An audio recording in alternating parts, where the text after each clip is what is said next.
A homeless veteran spent his last $70 on a storage unit everyone else had written off as junk. 3 freezing nights in a rusted pickup truck had pushed him to the edge. This was his final gamble before homelessness became permanent. But when his German Shepherd started clawing at a warped plywood wall in the back of Unit 412, he uncovered something no one was ever meant to find. A 30-year-old secret powerful enough to threaten one of the most untouchable men in Pittsburgh. The outskirts of Pittsburgh did not offer mercy to men like Luke Morgan. The sky above the industrial district was the color of a bruised lung, heavy with the threat of a winter that had already begun to bite into the marrow of his bones. Luke stood at the gates of the Steel Valley Storage Solutions, a sprawling labyrinth of rusted corrugated metal and cracked asphalt. The wind whipped through the chain-link fence, carrying the scent of wet cardboard, ancient motor oil, and the metallic tang of the nearby river. It was a place where things went to be forgotten, and today Luke felt like one of those things. He adjusted the collar of his worn M65 field jacket, a garment that had seen better days in much warmer, more dangerous climates. His fingers calloused and mapped with the scars of a decade in the motor pool, and 2 tours overseas were numb. Beside him, Kaiser, a German Shepherd whose muzzle was graying into a mask of wisdom, shifted his weight.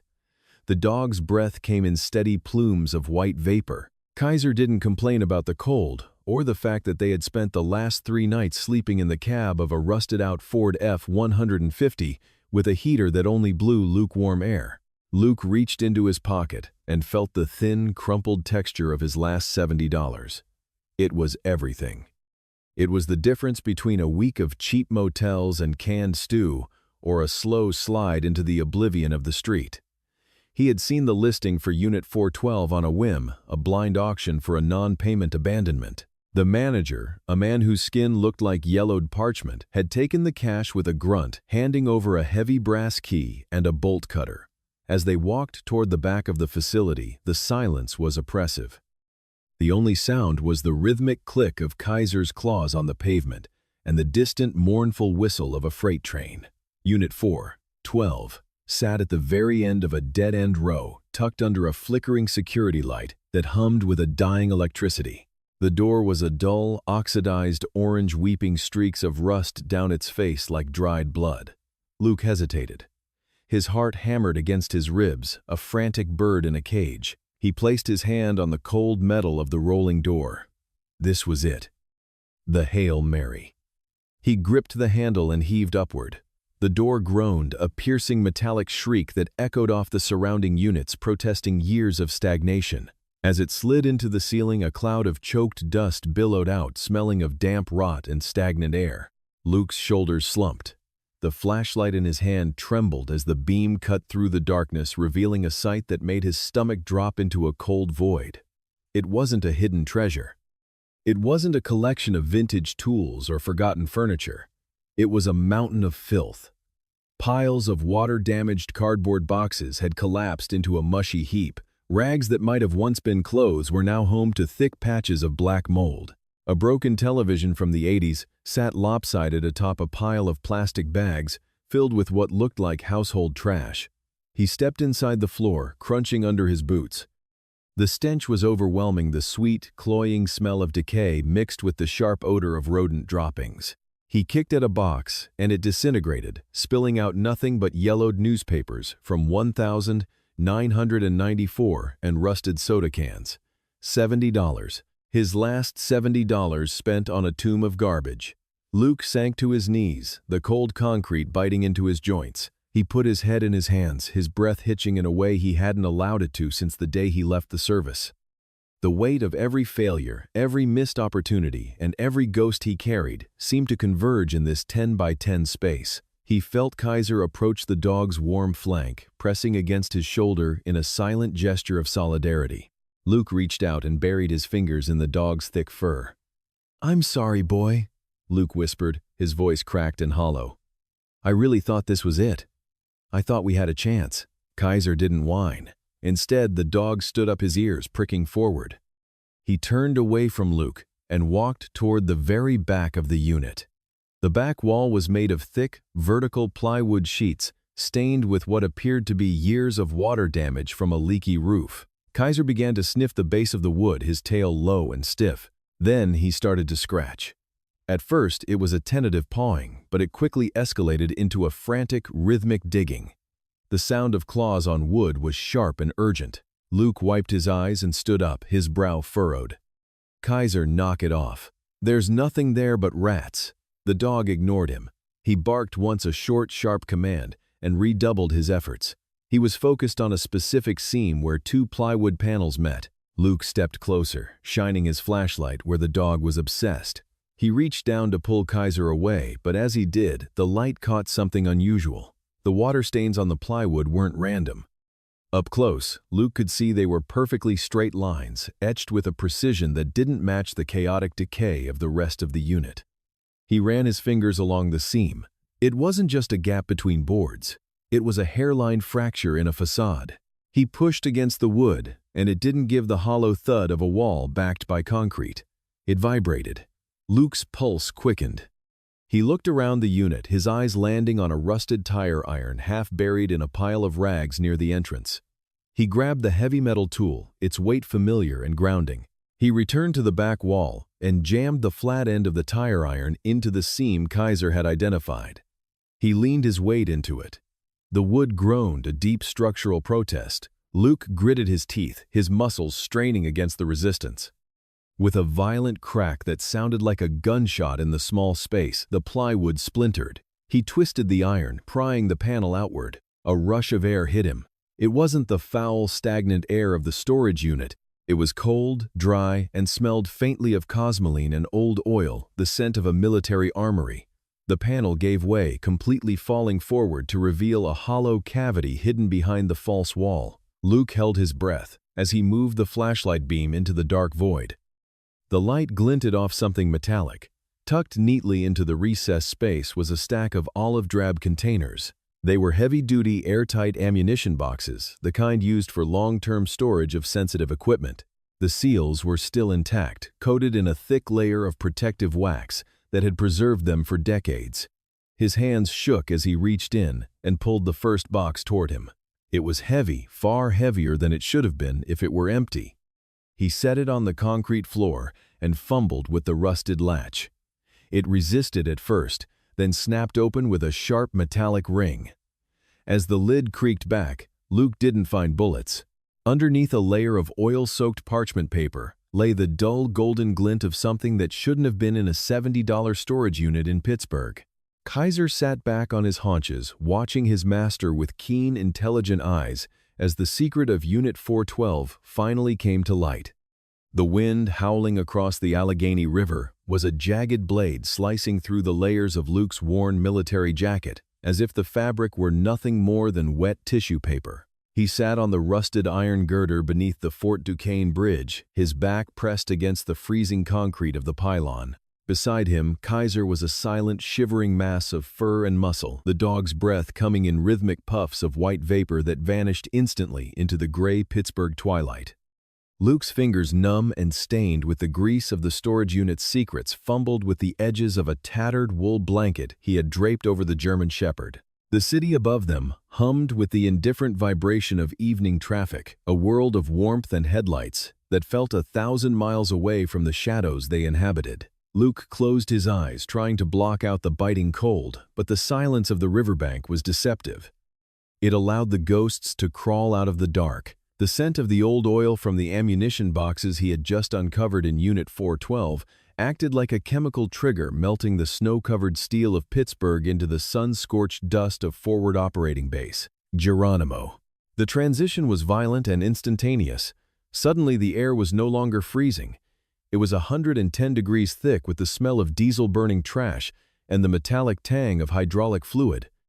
He could hear the rhythmic thud of rotor blades in the distance and the constant high-pitched whine of the heavy recovery cranes working in the motor pool. He was back in the desert, standing over a broken M88 recovery vehicle. His best friend Dean was grinning despite the grease smeared across his forehead, his hands buried deep in the machine's guts. They were young, convinced of their own invincibility, and bonded by the shared dirt of 1,000 repairs.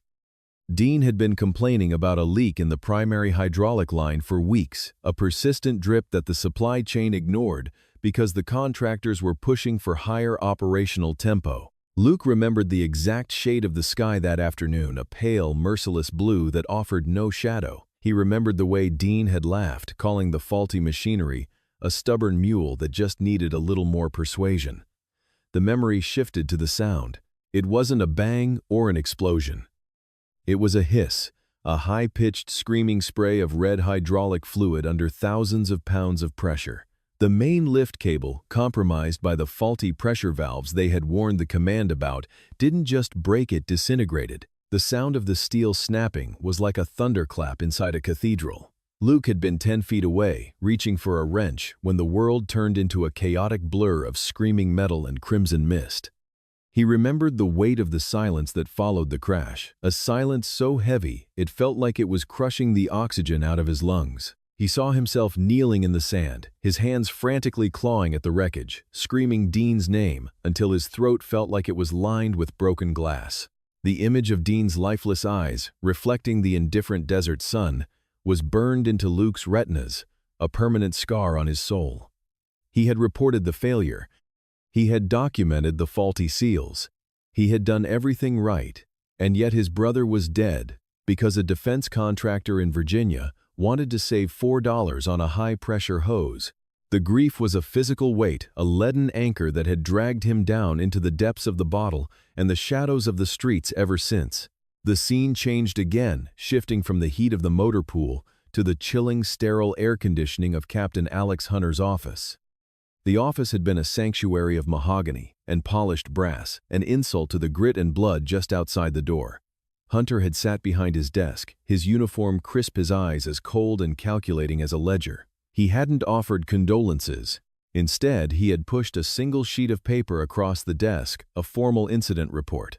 Luke's hands had been shaking as he read the words. The report didn't mention the faulty hydraulics or the ignored maintenance requests. It used the words operator error. It blamed Dean for his own death to protect the multi-billion-dollar contract of the equipment manufacturer. Luke remembered the way Hunter's voice had sounded, smooth, transactional, and utterly devoid of humanity. The captain had leaned forward the light, catching the silver bars on his shoulders, and told Luke that a signature was all it would take to ensure his own career remained on track. He had hinted at a promotion, at a clean discharge, at a future. If Luke refused, he was told he would be buried under a mountain of insubordination charges. Luke had looked at the pen, a heavy gold thing that felt like a weapon. In that moment, surrounded by the hum of the AC and the smell of expensive tobacco, Luke had felt the first crack in his foundation. He had signed the paper a betrayal that felt worse than the accident itself, a signature that had haunted every sober moment of his life. A sudden, violent hiss shattered the memory. Above Luke's head on the bridge deck, a massive city bus had come to a halt in the evening traffic. Its air brakes released with a sharp, mechanical wheeze, the exact sound of the hydraulic failure in the desert. Luke jolted upright, his heart hammering against his ribs like a trapped bird. His breath came in ragged gasps, and for a terrifying second he didn't know if he was in Pittsburgh or Afghanistan. He scrambled backward, his boots sliding on the icy concrete, his hands clawing at the air as if trying to push away the ghosts of the motor pool. Kaiser was on his feet instantly, a low protective growl vibrating in his chest, his golden eyes fixed on his master. The dog pressed his heavy head against Luke's chest, a physical anchor to the present, grounding him in the reality of the cold and the dark. Luke gripped the dog's fur, his knuckles white. The hiss of the bus faded, replaced by the distant siren of a police car and the steady flow of the river. He forced himself to breathe, counting the seconds, feeling the icy air fill his lungs. The realization hit him then, cold and sharp as the wind. The corruption he had witnessed in the army, the calculated lies told in mahogany offices to protect powerful interests, it wasn't just a memory. It was a pattern. He looked down at the documents he had brought from the storage unit now spread out on the wool blanket. The names on the old papers, the dates the companies mentioned, they weren't just random relics. They were the blueprints of the same monster that had consumed Dean. He reached for the mahogany box he had found hidden behind the false wall of Unit 412. It was strangely similar to the desk in Hunter's office, a piece of refined elegance hidden in a tomb of rust. His fingers traced the red wax seal on a thick manila folder tucked inside. The wax was brittle, cracking under the pressure of his thumb. He pulled out the first page, the paper yellowed with age, but the ink still stark and clear. The handwriting was precise, the script of a man who knew the weight of every word he wrote. Luke's eyes narrowed as he read the first line, the words echoing in the silence of the bridge like a voice from the grave. My name is Theodore Lawson. If you are reading this, I am dead. The skeletal remains of the Meridian Steelworks rose from the frozen earth like the ribcage of a fallen god. Once the beating heart of the valley, the foundry was now a cathedral of rust and shattered glass, its towering smokestacks silenced by decades of decay. Moonlight filtered through the jagged holes in the corrugated steel roof, casting long silver spears across the oil-stained floor. The air inside was still smelling of wet iron, ancient grease, and the cold, sharp scent of an impending snowstorm. Luke walked with the cautious grace of a man who had spent too much time in territory where the ground couldn't be trusted. Every step he took on the debris-strewn floor was deliberate, his heavy tactical boots crunching softly over the grit. Beside him, Kaiser was a silent, shifting shadow.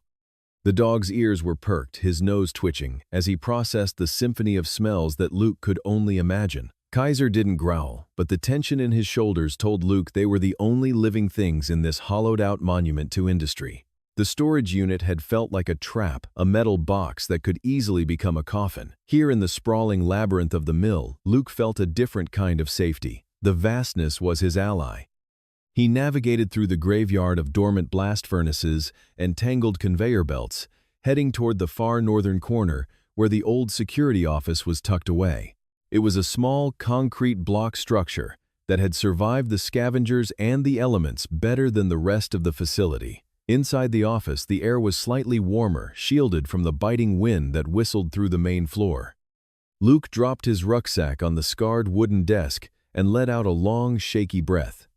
He didn't turn on a flashlight yet. He waited for his eyes to adjust to the dimness, listening to the groans of the building as the metal contracted in the night air. He felt the weight of the mahogany box in his bag, a physical burden that seemed to grow heavier with every passing hour. He knew he couldn't keep the treasure in his pack forever. If he were jumped, or if the police decided to clear out the squatters, he would lose everything. He knelt by the corner of the office, pulling back a section of the rotted floorboards. Beneath lay a small, dry cavity he had lined with plastic sheeting months ago. He carefully placed the mahogany box inside, but as his fingers brushed the lid, he hesitated. The mystery was a siren song, pulling him back from the edge of his own numbness.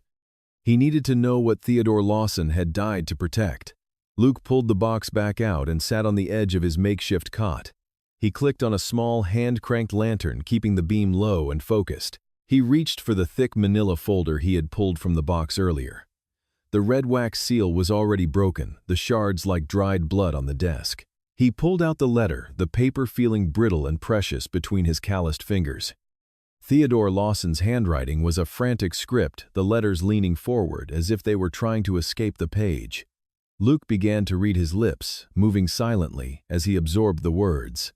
Theodore spoke of a brother, Jonathan Lawson, who had once been the foreman of this very mill. He spoke of a time when the steel was flowing and the town was thriving, and then he spoke of the shadow that fell over Meridian. The letter detailed a systematic takeover.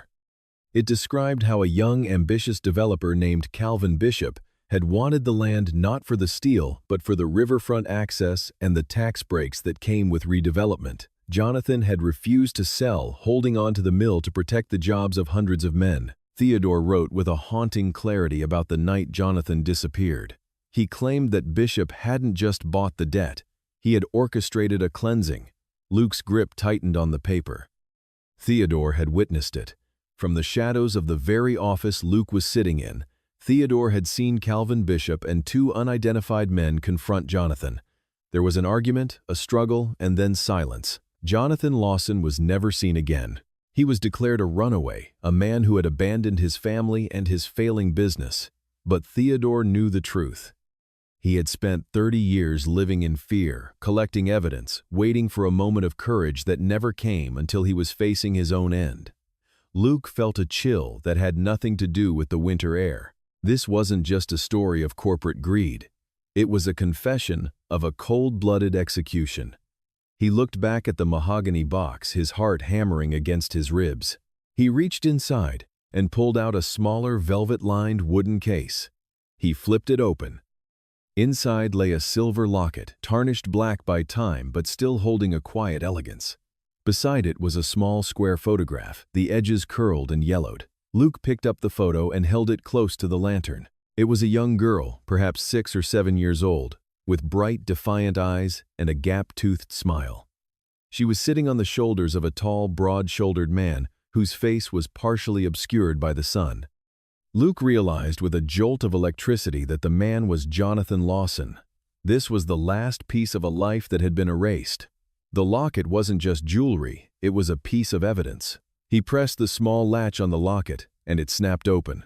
Inside, engraved in tiny, delicate script, were the words, "To Audrey, my North Star. Love, Dad." The realization hit Luke like a physical blow. He wasn't just a scavenger who had stumbled upon a hidden stash. He was a witness to a crime scene that had been frozen in time for 3 decades.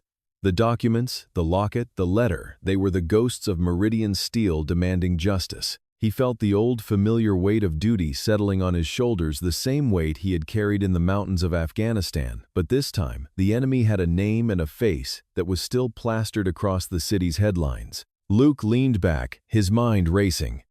He reached into his rucksack and pulled out a crumpled news clipping he had picked up from a trash can near the bus station a few days ago. He smoothed it out on the desk next to the old photograph. The headline read, "Bishop Industries moves forward with waterfront luxury condos.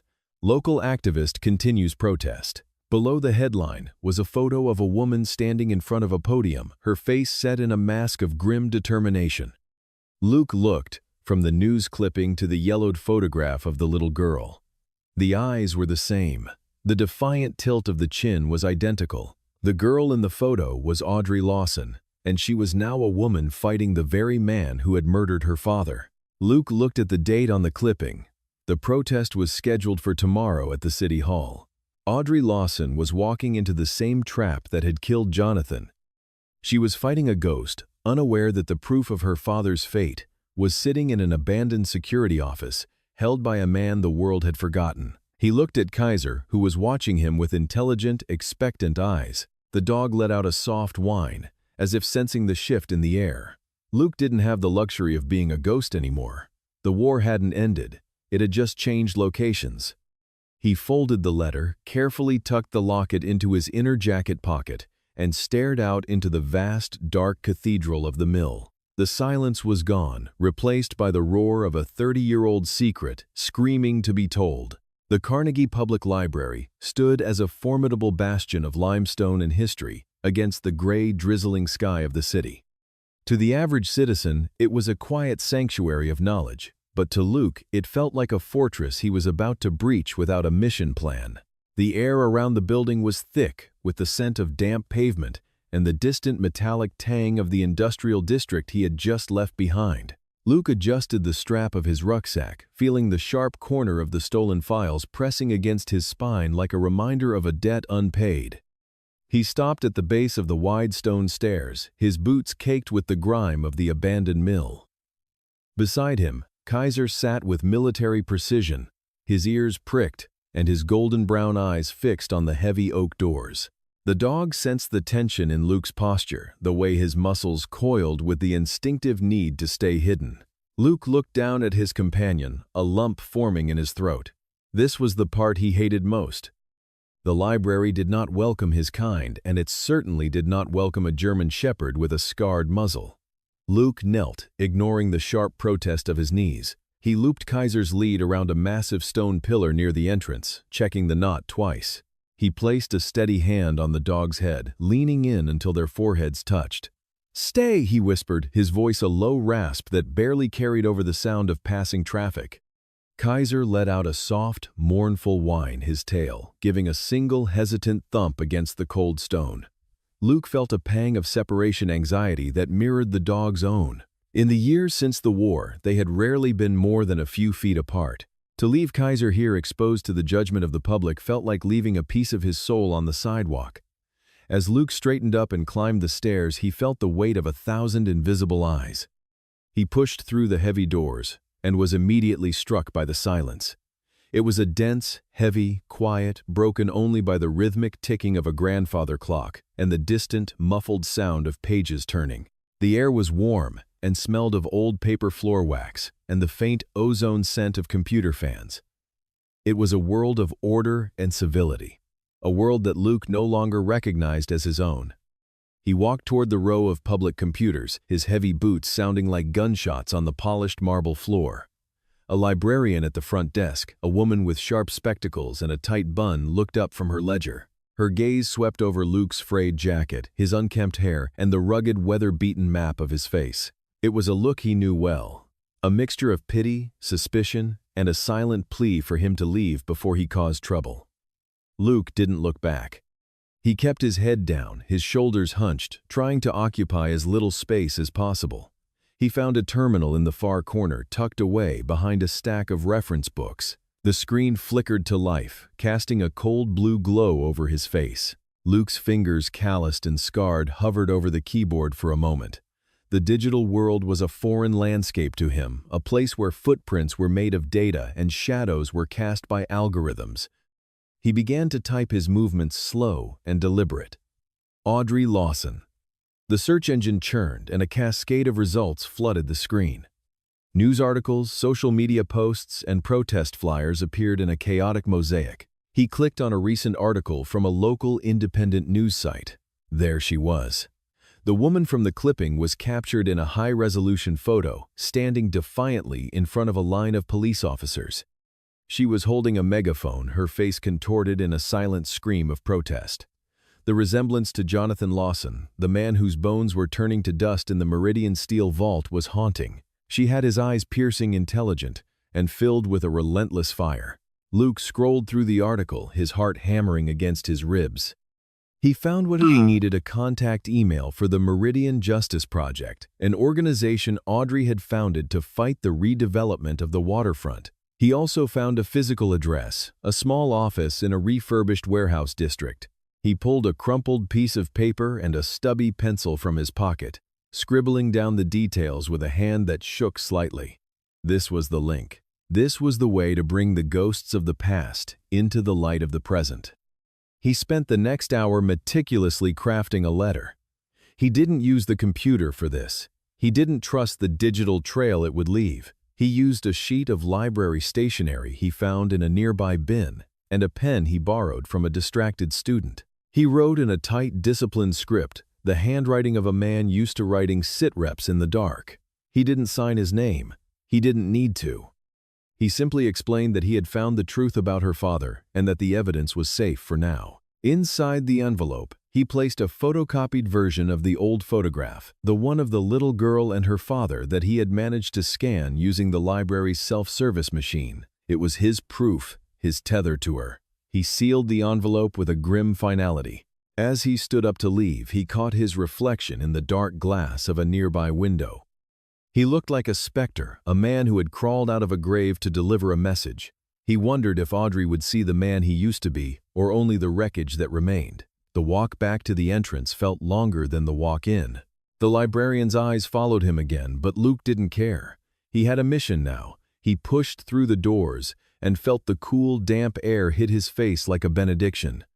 Kaiser was exactly where he had left him, his head resting on his paws, but the moment he saw Luke, the dog exploded into a frenzy of wagging tail and low, happy whimpers. Luke knelt and buried his face in the dog's fur, the familiar scent of Kaiser's coat grounding him. He stood up and walked to the blue mailbox on the corner. He hesitated for a heartbeat, the envelope hovering over the slot. Once he dropped this, there was no going back. The war would start in earnest, and the man who owned the city would come looking for the ghost who dared to challenge him. Luke let go. The envelope vanished into the dark maw of the mailbox with a soft thud. Luke turned to lead Kaiser away, intending to melt back into the shadows of the alleyways, but his instincts, honed by years of survival in hostile territory, screamed a warning. He didn't turn his head. He didn't break his stride. Instead, he used the reflection in a shop window across the street to scan the environment. Parked 20 yards away was a black sedan. Its windows were tinted to an impenetrable obsidian, reflecting the dull gray sky.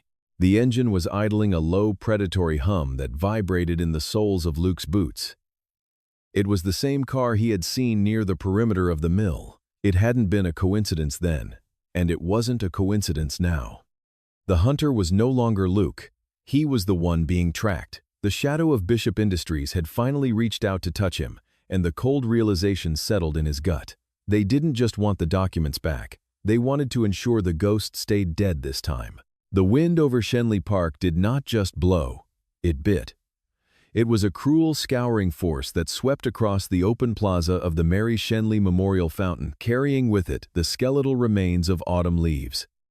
The fountain itself, once a masterpiece of flowing water and bronze nymphs, stood derelict and dry.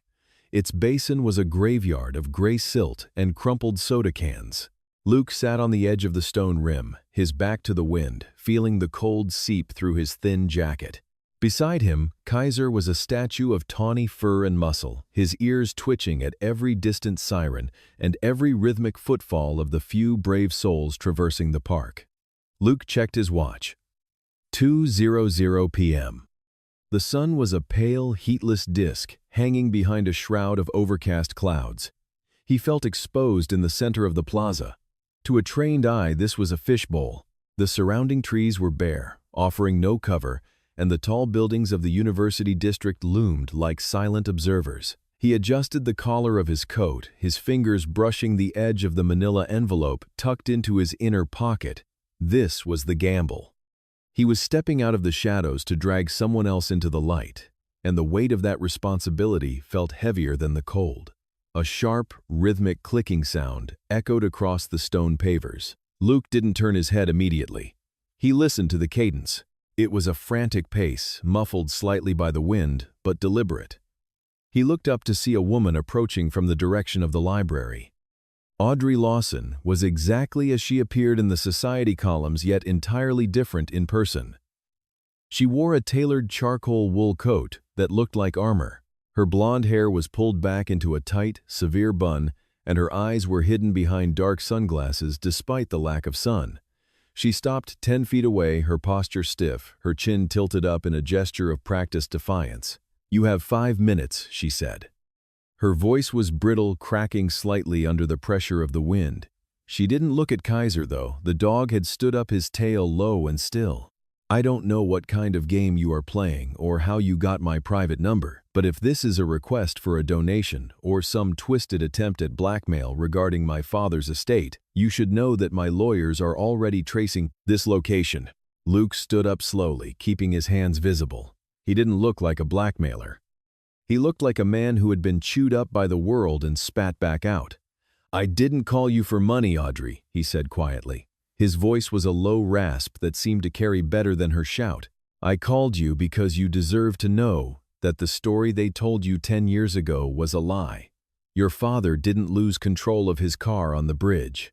He didn't have a heart attack." Audrey took a half step back, her face flushing with a mixture of anger and pain. "How dare you?" she hissed. "You come here looking like a vagrant and bring up the worst day of my life. My father was a good man. He was a hero to this city. Bishop Industries took care of everything after he passed. They honored his legacy. You are nothing but a bottom-fed scavenger trying to profit off a tragedy. I should have called the police the moment I saw you." She turned to leave, her heels clicking sharply against the stone. Luke didn't chase her. He simply reached into his pocket and pulled out a small, weathered photograph. It was the original, not a digital copy. The edges were frayed and the colors had begun to bleed into a sepia haze. "Audrey," he called out.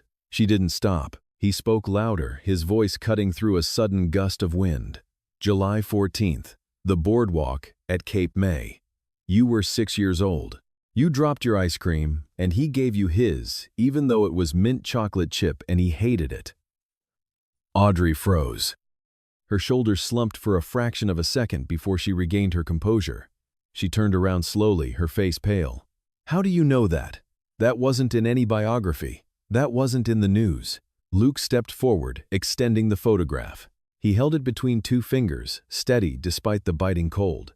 "He wasn't just your father, Audrey. He was my mentor.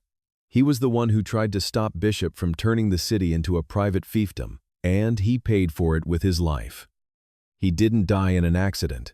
He was executed because he had the evidence to bring the whole empire down." Audrey reached out, her gloved fingers trembling as she took the photo. She stared at it for a long time, her breathing becoming shallow and ragged. The sunglasses hid her eyes, but a single tear escaped, tracing a path through the light dusting of powder on her cheek.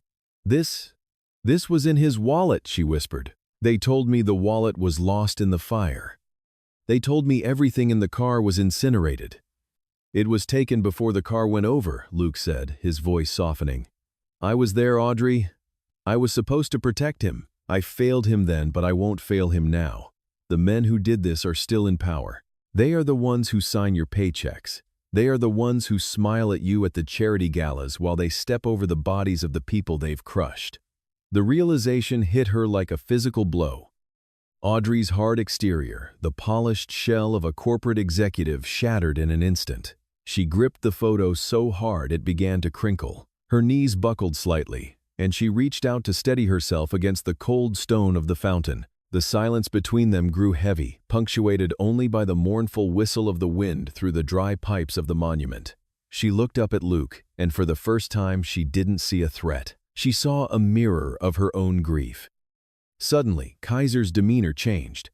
The dog, who had been sitting patiently, let out a low, vibrating growl that started deep in his chest.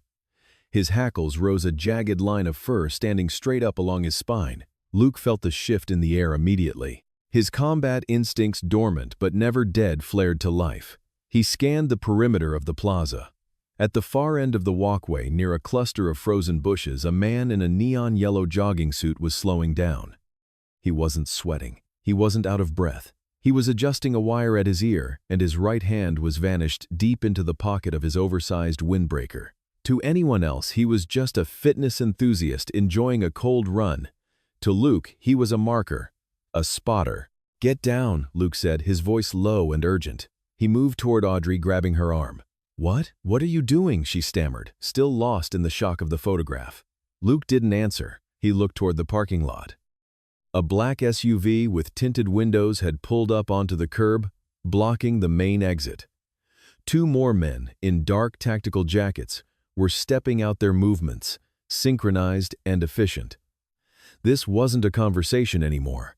It was an ambush. The park, with its wide-open spaces and lack of cover, was a perfect kill zone. They had been followed. Bishop's cleaners had arrived to finish the job they started 10 years ago. Kaiser barked a sharp, explosive sound that signaled the end of the piece. The jogger reached into his jacket and pulled out a suppressed handgun. The first shot hissed through the air, shattering a stone pedal on one of the fountain's nymphs just inches from Audrey's head. "Run," Luke shouted, shoving Audrey toward the only direction that offered even a sliver of hope, the dense, winding paths of the lower park woods. "We have to move now, or we're both dead." The hunt had begun in earnest.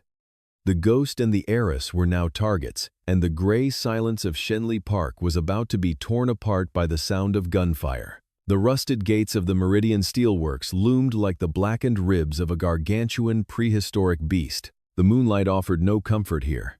It only served to cast long, distorted shadows that danced across the cracked asphalt as Luke killed the headlights and let the truck coast the final 50 yards in silence.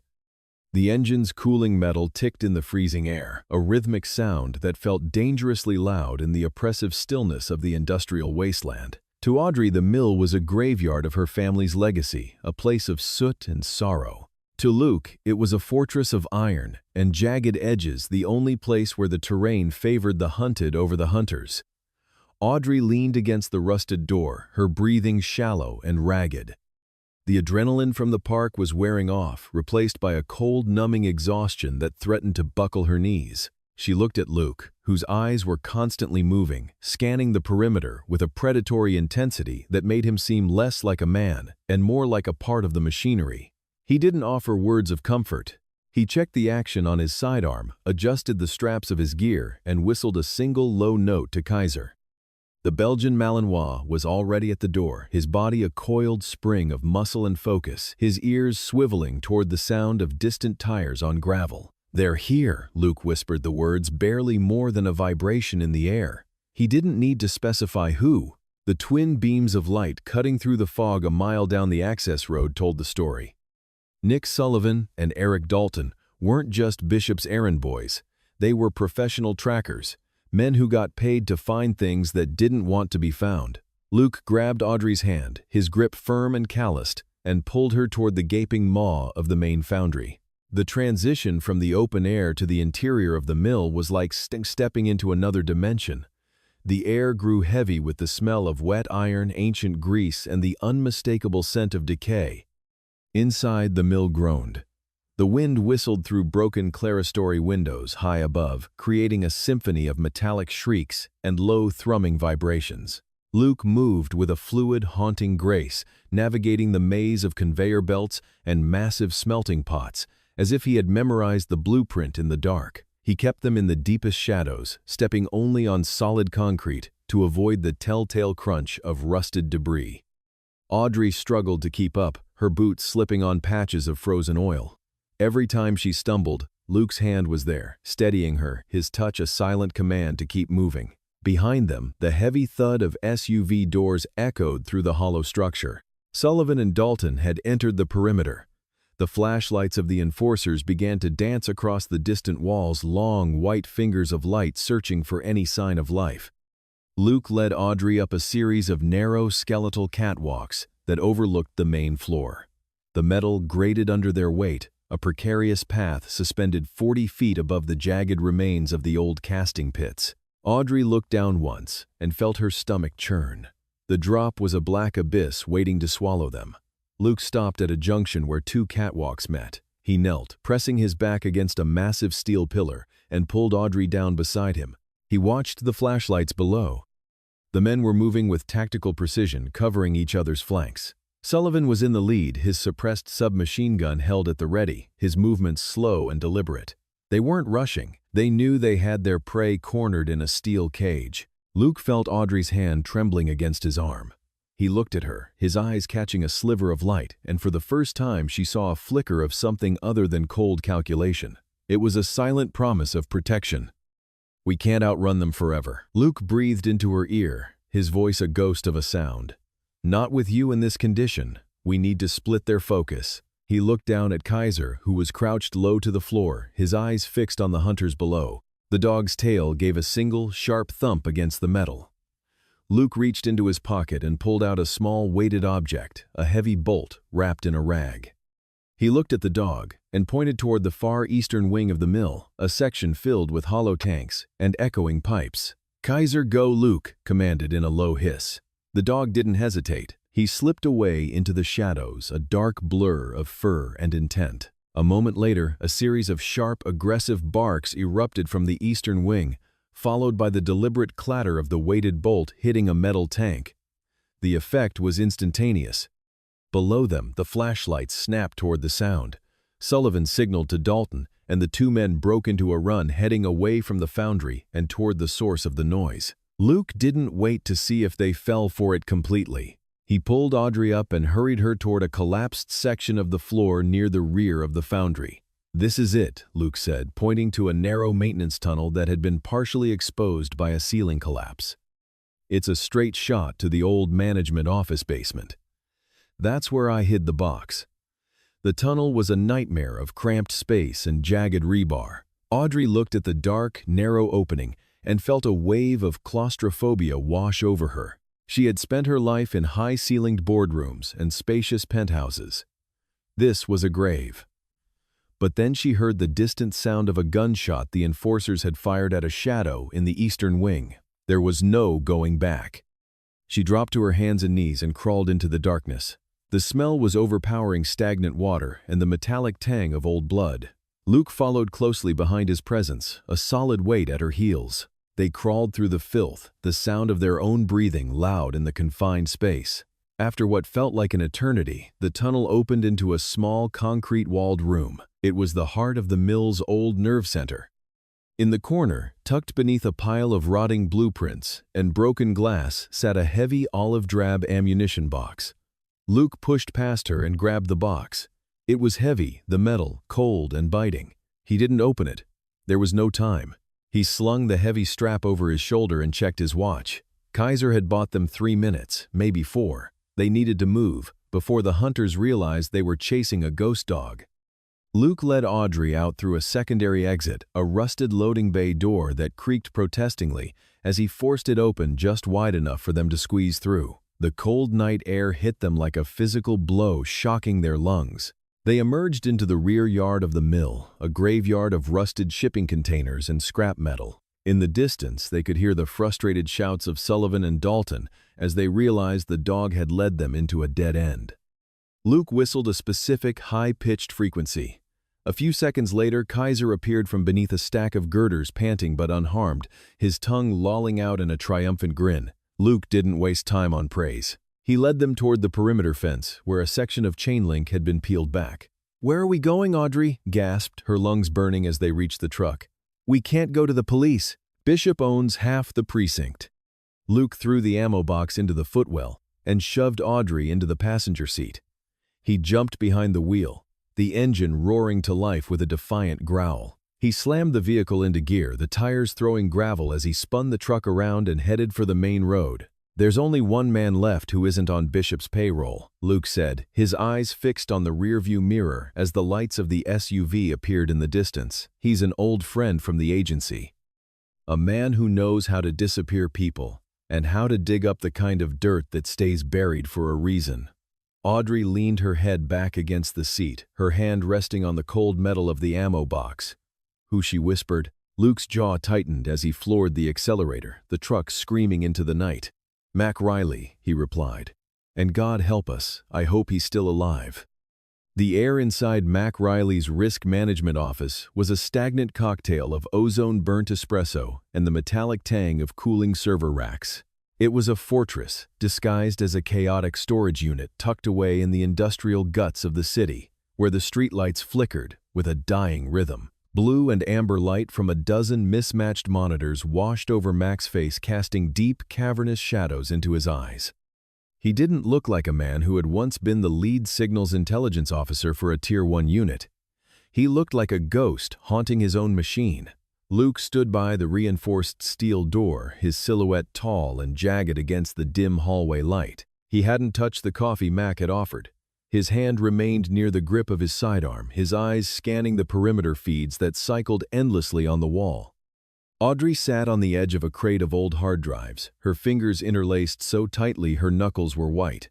Between them, resting on a workbench cluttered with soldering irons and disassembled circuit boards, sat the ammo box. It looked heavier now, more ominous, like a leaden weight that had dragged them through the mud and blood of the mill.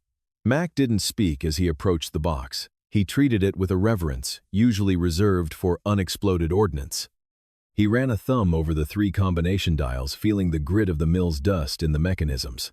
The locks were old-school mechanical masterpieces of tumblers and springs that defied digital intrusion. He reached into a drawer and pulled out a vintage medical stethoscope, the chrome chest piece glinting under the fluorescent hum of a desk lamp. The room fell into a suffocating silence. The only sounds were the low whir of cooling fans and the frantic, distant beat of the rain against the skylight high above. Mac pressed the stethoscope against the cold steel of the first lock, his eyes closed, his breathing becoming shallow and rhythmic. He began to rotate the first dial, his movements so micro-incremental they were almost invisible to the naked eye. Audrey watched the sweat bead on Mac's forehead. Every click of the tumbler felt like a heartbeat. She thought about her father, about the years he spent looking over his shoulder, and the secret he had died to protect. If this box was empty, or if it contained nothing but the delusions of a desperate man, they were dead. Without leverage, Calvin Bishop would erase them from the earth as easily as he would a typo in a contract. A sharp metallic snap echoed through the room. The first lock had yielded. Mac didn't celebrate. He shifted the stethoscope to the second dial, his jaw set in a grim line. Luke didn't move from the door, but his posture shifted, his weight moving to the balls of his feet. He knew the clock was ticking. The hunters weren't just following a trail anymore. They were closing a net. The second lock took longer. It was stubborn, the internal pins likely rusted by years of neglect. Mac muttered a curse under his breath, his fingers dancing over the dial with the grace of a pianist. He felt the tension in the spring, the slight resistance that signaled a false gate. He backed off, reset, and tried again. The silence in the office was so thick it felt physical, a pressure in the ears that made Audrey want to scream just to break it. Then, another snap. 2 down. Mac paused, wiping his palms on his cargo pants. The final lock was the heart of the beast. He took a deep breath, his eyes meeting Luke's for a fraction of a second. There was a silent understanding between them, the kind born in trenches and extraction zones. This was the point of no return. Mac placed the stethoscope back against the metal. The third dial spun. The click was softer this time, a muffled thud of heavy steel, finally giving up its secret. Mac reached for the heavy latches on the front of the box. He flipped them up one by one. The sound was like a series of gunshots in the quiet room. He looked at Audrey, then at Luke, and slowly lifted the lid. The interior of the box was lined with oil-stained foam. Resting in the center, looking remarkably mundane for something so dangerous, was a single microcassette tape and a thick envelope yellowed by time. Mac used a pair of tweezers to pull the envelope out first. He slid the contents onto the workbench. It was a deed, the original unnotarized deed to the Blackwood Mill and the surrounding 300 acres of prime timberland. Luke stepped closer, his eyes narrowing as he read the fine print. The document wasn't just a piece of paper. It was a death warrant for Calvin Bishop's empire. It proved that the legal transfer of the land 40 years ago had never been finalized, that the signatures were forged, and that the Bishop family had been squatting on a legal fraud for decades. The mill and the billions of dollars in development Bishop had planned for it didn't belong to him. It belonged to the Lawson estate. Mac didn't wait. He grabbed a vintage micro-cassette player from a shelf of antique tech and slotted the tape inside. He pressed play. The audio was grainy, filled with the hiss of background static and the clinking of glasses. Then a voice cut through, sharp, arrogant, and unmistakably younger, but identical in its coldness, Calvin Bishop. The recording was a nightmare preserved in magnetic tape. It was Bishop decades ago, threatening Jonathan Lawson. He spoke of the fire before it happened. He spoke of how the town would turn its back on the Lawsons. He spoke of the blood that would be spilled if the deed wasn't handed over. It was a confession of conspiracy, arson, and attempted murder, caught in a moment of hubris Bishop thought was private. Audrey let out a breath she felt she had been holding for 20 years. Her eyes filled with tears, not of sadness, but of a cold, burning vindication. "It's him," she whispered. "He killed them all for a piece of dirt." Suddenly, a sharp, high-pitched chirp cut through the recording. Mac froze. His eyes flew to the master monitor on the far left. A red perimeter line on a digital map of the alleyway was flashing. A silent alarm had been triggered. Mac lunged for the keyboard, his fingers flying across the keys. He pulled up the external feed for the rear entrance. A sleek black sedan had pulled into the shadows across the street. 2 men in tactical windbreakers were stepping out, their movements synchronized and professional. One of them held a handheld scanner pointing it directly at the building. They tracked the signal from the truck's transponder. Mac hissed, his voice urgent. "Or, they've got a localized IMSI catcher. They didn't find us. They followed the digital breadcrumbs. This place is burned. We have less than 60 seconds before they're at the door." Luke grabbed the deed and the tape, shoving them into the inner pocket of his jacket. He didn't panic. His training took over, a cold clarity settling over him. "Mac, kill the servers. Wipe the drives. Audrey, get behind me." Mac didn't hesitate. He smashed a heavy physical kill switch on the floor. The monitors went dark, instantly plunging the room into a deep, oppressive shadow, lit only by the red emergency lights near the floor. The hum of the fans died, replaced by the heavy silence of an impending storm. "We can't all go out the same way," Luke said, his voice a low growl as he checked the magazine of his pistol. "They're expecting us to bunch up. Mac, you take the service tunnel to the subway. They don't know you're involved yet. Keep it that way. If you get clear, go to the secondary rally point." "What about us?" Audrey asked, her voice trembling but her gaze steady. Luke looked at the door, then back at her. "We're the bait. We lead them away from the evidence. We split up for the final play. If we stay together, they trap us. If we move fast, we can force them to choose." He grabbed a flashbang from Mac's gear wall and hooked it to his belt. The sound of a heavy boot hitting the outer door echoed through the structure. The hunt was no longer in the woods. It was here in the dark, and the rules of the game had just changed. The sun hung low over the skyline, bleeding a bruised orange light through the floor-to-ceiling glass panels of Chloe Park's executive suite. The room smelled of expensive, filtered air, polished white oak, and the sharp, metallic tang of high stakes. It was a cathedral of modern law, a place where fortunes were made or unmade with the stroke of a fountain pen. Audrey sat at the far end of the long conference table, her hands folded neatly in front of her. Beside her, Luke sat as still as a statue carved from granite. He had traded his tactical gear for a dark charcoal suit that felt like a cage against his skin, but his eyes remained those of a man who had seen the world burn. Kaiser lay at his feet, the large dog's ears twitching at every muffled sound from the hallway. The heavy double doors swung open with a synchronized click. Calvin Bishop entered the room, not like a man facing a lawsuit, but like a monarch visiting a rebellious province. He wore a navy pinstripe suit that probably cost more than the average mill worker earned in a year. His silver hair was slicked back, every strand in its place, and his face was a mask of practiced indifference. Following him was Ben Bishop, whose youthful face was pale and slick with a thin sheen of sweat. A phalanx of 4 lawyers in identical gray suits flanked them, carrying leather briefcases like shields. Calvin didn't look at Audrey. He didn't even acknowledge the dog. He pulled out a chair at the opposite end of the table and sat down, his movements fluid and arrogant. One of his lawyers, a man with a thin mustache and a voice like dry parchment, laid a thick stack of documents on the table. He didn't offer a handshake. He didn't even offer a smile. "Let's not waste time with pleasantries," the lawyer began, sliding a single sheet of paper toward Chloe Park. "My client is prepared to offer a settlement of $8 million. This is a global release. It covers the mill, the environmental claims, and any perceived personal grievances. In exchange, Miss Miller and her associates will sign a non-disclosure agreement of the highest tier. Total silence, permanence. This is a one-time offer. If you refuse, we will bury you in litigation for the next decade." Audrey looked at the number on the page. 8 million. It was a staggering sum, a figure that could rebuild her life and the lives of everyone in the valley. It was enough to leave the mill, the ghosts, and the fear behind forever.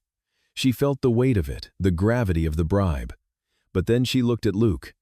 He wasn't looking at the paper. He was staring directly at Calvin Bishop, his gaze unblinking and cold. "And what about the man sitting next to me?" Audrey asked, her voice surprisingly steady despite the pounding of her heart. Calvin Bishop finally spoke, his voice a low, cultured rumble that carried the weight of decades of absolute authority. "The man sitting next to you is a transient, Audrey, a homeless vagrant with a history of violence and mental instability.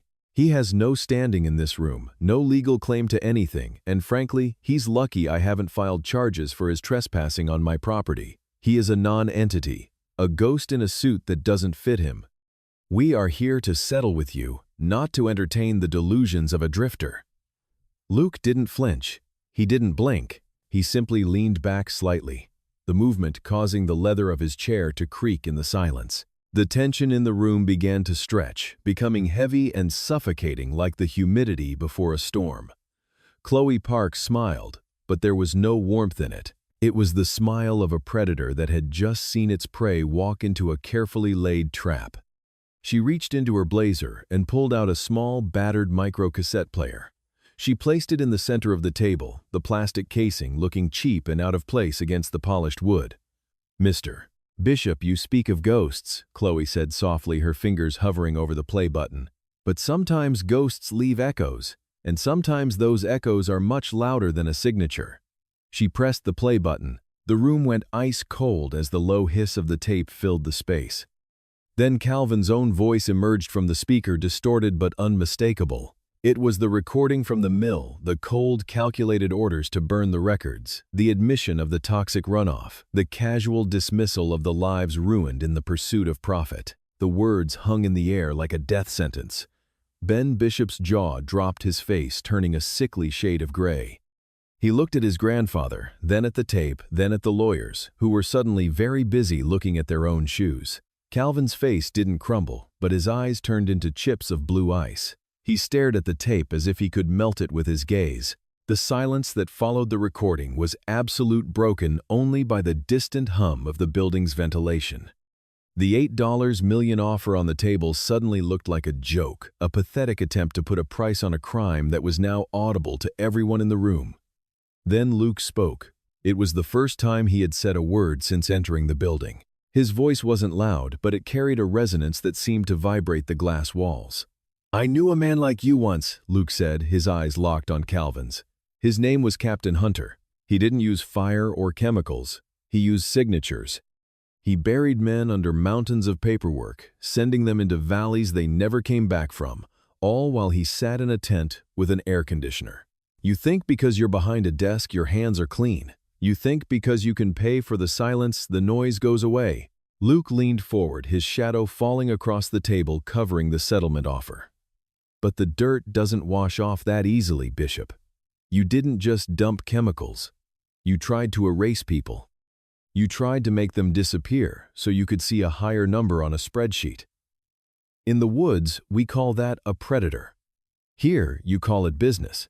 But the result is the same. The predator eventually runs out of places to hide. And right now, you're standing in the middle of a very bright room with nowhere left to go. Ben Bishop suddenly stood up, his chair, screeching against the floor. He looked at the tape, then at the terrified expressions of the legal team. He was a man of the new world, a man who understood that in the age of information, a recording like that was a nuclear bomb. He saw the headlines, the plummeting stock prices, and the end of his inheritance. "Grandfather, stop," Ben whispered, his voice cracking. "If this gets out, if this reaches the press or the board, the stock will be worth nothing by morning. We'll lose the company. We'll lose everything. The Bishop name will be synonymous with poison." Calvin turned to his grandson, his face contorting in rage. "Sit down, Benjamin. I built this empire. I will decide how it—" "No," Ben interrupted, his voice gaining strength as he realized the ship was sinking. "You're not deciding anymore. You're done. You're going to sign whatever they want. You're going to step down. I won't let you sink the Bishop name because you were too arrogant to realize the world changed. I'm calling a board meeting for tomorrow. You're retiring effective immediately." The betrayal was sharp and clinical. Calvin Bishop looked around the room and realized for the first time in 40 years that he was no longer the most powerful person in the room. He was an old man trapped in a glass box, surrounded by people who no longer feared him. Chloe Park slid a new set of documents across the table. These weren't settlement papers. They were a full confession of environmental negligence, a formal resignation from the board, and the establishment of a $50 million restitution fund for the families of the mill workers. It was a total surrender. "Sign," she said, her voice like a guillotine, "or we walk out of here and go straight to the district attorney and the nightly news. You have 10 seconds. Calvin's hand trembled as he picked up the silver fountain pen. He looked at Audrey, then at Luke, his eyes burning with a pure, unadulterated hatred that could have scorched the earth. He signed the documents with a jagged, angry scrawl, the nib of the pen nearly tearing the paper. He stood up, his dignity stripped away, leaving only a hollow shell of a man who had finally met a force he couldn't buy. As he walked toward the door, he paused beside Luke. "You think you've won," he hissed, his voice, a venomous whisper so low only Luke could hear. "You're still a nobody. You'll be back in the dirt in a week, eating out of cans and sleeping in the rain." Luke stood up, reaching down to take Kaiser's leash. He stood a full head taller than Bishop, his shoulders broad and his posture unbroken. He didn't look like a vagrant. He looked like a man who had finally come home from a very long and weary war. "Maybe," Luke replied calmly, his voice steady. "But I'll be standing in the sun. You'll be hiding in the shadows of what you used to be." Bishop stormed out, his lawyers scurrying after him like frightened rats abandoning a sinking vessel. Ben stayed for a moment, nodding curtly to Audrey in a gesture of silent, shameful apology before following them out. The room was quiet again. Audrey let out a long breath she felt like she'd been holding for years. She looked at the signed confession, the paper that would finally bring justice to her father, and the hundreds of others who had suffered in silence. She looked at Luke, who was watching the sunset through the glass. "We did it," she whispered, her voice thick with emotion. "We actually did it." Luke simply nodded his hand, resting on Kaiser's head. The dog leaned into him, sensing the release of tension. The battle in the boardroom was over, and for the first time in his life, Luke didn't feel the need to look over his shoulder. He walked to the window, the golden light of the dying day, reflecting in his eyes, finally standing tall in a world that had tried so hard to bury him. The morning sun over the Ohio River no longer felt like a harsh spotlight exposing the failures of the world. Instead, it was a warm, golden blanket that draped over the skeletal remains of the Meridian Steelworks, which were now being reborn.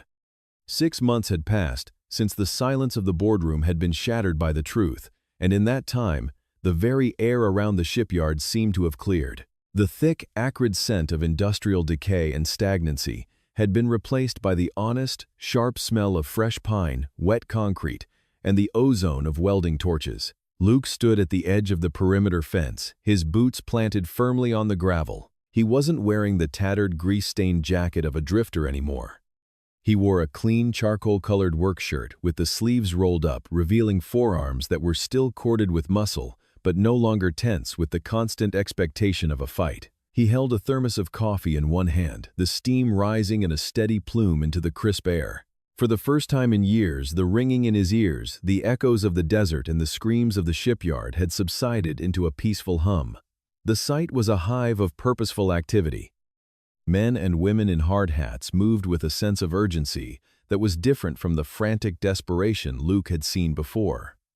This was the new Meridian. The massive hollowed-out hulls of the old warehouses were being partitioned into modern, energy-efficient apartments, specifically designed for veterans and low-income families. The central administrative building, once the seat of Bishop's Cold Empire, was being gutted to make room for a community medical clinic and a vocational training center. Luke took a slow sip of his coffee, his eyes tracking a crane as it hoisted a massive steel beam into place. As the head of security and maintenance, he knew every bolt and every wire being laid into the foundation. He wasn't just guarding a property anymore. He was guarding a promise. He walked toward the main gate, nodding to the foreman, a grizzly man named Miller, who had been one of the first hired back after the scandal. There was a mutual respect there, a quiet understanding between men who had seen the bottom and were now climbing back up. A sleek, dark SUV pulled up to the temporary gravel lot, and Luke felt a small, genuine smile tug at the corner of his mouth. Audrey stepped out, looking more vibrant than he had ever seen her. The sharp defensive edges of her posture had softened, replaced by a confident grace. She was no longer the grieving daughter fighting a losing battle. She was the architect of a new legacy. She carried a roll of architectural plans under one arm, her eyes scanning the progress with visible pride. She spotted Luke and made her way over her boots, crunching on the gravel. She stopped beside him, looking up at the rising structure of the veteran housing wing. For a moment, neither of them spoke, simply absorbing the transformation of a place that had once been a tomb for their spirits. "It's coming along faster than the boards predicted," Audrey said, her voice clear and steady. "The first wing should be ready for move-in by October. My father would have loved the design of the atrium. He always said this place needed more light." Luke looked at the soaring glass panes being installed where rusted, corrugated iron used to hang. "He would have been proud of you, Audrey. You didn't just save his name. You gave this city something it actually needs. You turned a weapon of greed into a tool for healing." Audrey turned to him, her expression softening. "We did that, Luke. I provided the signatures, but you provided the heart. You were the one who refused to let the truth stay buried in the mud. I wanted to thank you, officially, not just for the security work, but for giving me back my father's legacy, and for giving me a reason to believe that things can actually change." She reached out, placing a hand on his arm. It was a gesture of deep friendship, a bond forged in the darkest hours of their lives. Luke looked down at her hand, then out at the river. The weight he had carried since Dean's death, that crushing sense of failure that had followed him from the battlefield to the streets, finally felt manageable. It wasn't gone, scars like that never fully disappeared, but it had been repurposed, much like the steel of the Meridian. "I think Dean would have liked it here," Luke said quietly, his voice thick, with a rare emotion. He used to talk about finding a place where he didn't have to look over his shoulder. A place where he could just be. "I think we're building that place now." Audrey nodded, her eyes shimmering slightly. "I know we are. Come on, I want to show you the plans for the memorial garden. We're putting it right where the old security office used to be." They walked together through the site, their shadows long and steady on the ground. Luke listened as she described the greenery and the benches that would soon occupy the space where he had once huddled in the cold, clutching a dog for warmth. It was a strange, beautiful irony that his new office was the very same shack, now completely renovated, insulated, and filled with the hum of modern electronics. As the afternoon began to fade into a soft purple twilight, Luke walked back to that office. It was no longer a rotting box of splinters. It was a sturdy professional space, with a desk, a computer, and a window that looked out over the main courtyard. He stepped inside, the smell of new carpet and fresh paint welcoming him. He sat at his desk and looked at the wall directly in front of him. There, framed in simple black wood, was his honorable discharge certificate, cleaned and pressed. Next to it was a photograph he had taken years ago, a candid shot of Kaiser. The dog's ears perked, his eyes bright with intelligence and loyalty. Luke reached out his fingers, brushing the glass over the photo. A soft whine came from the corner of the room. Luke turned to see a large, healthy German shepherd rising from a padded bed. It wasn't Kaiser. Kaiser was gone, but this dog, a rescue named Scout, had the same watchful eyes and the same steady soul. Scout walked over and rested his heavy head on Luke's knee. Luke scratched the dog's ears, feeling the rhythmic thump of a tail against the floor. He wasn't a ghost anymore. He wasn't a man hiding in the shadows of a dying industry. He was the guardian of the Meridian, the man who watched over the people who were building a better world. He picked up a set of keys from his desk, the metal jingling in the quiet room. It was time for his evening rounds. As he stepped out of the office and locked the door, Luke looked up at the stars beginning to poke through the darkening sky. He took a deep breath of the cool evening air, adjusted his jacket, and began his walk. His pace was measured, his head held high, and his shadow followed him, not as a dark reminder of what he had lost, but as a silent companion on the path he had finally found. He was home,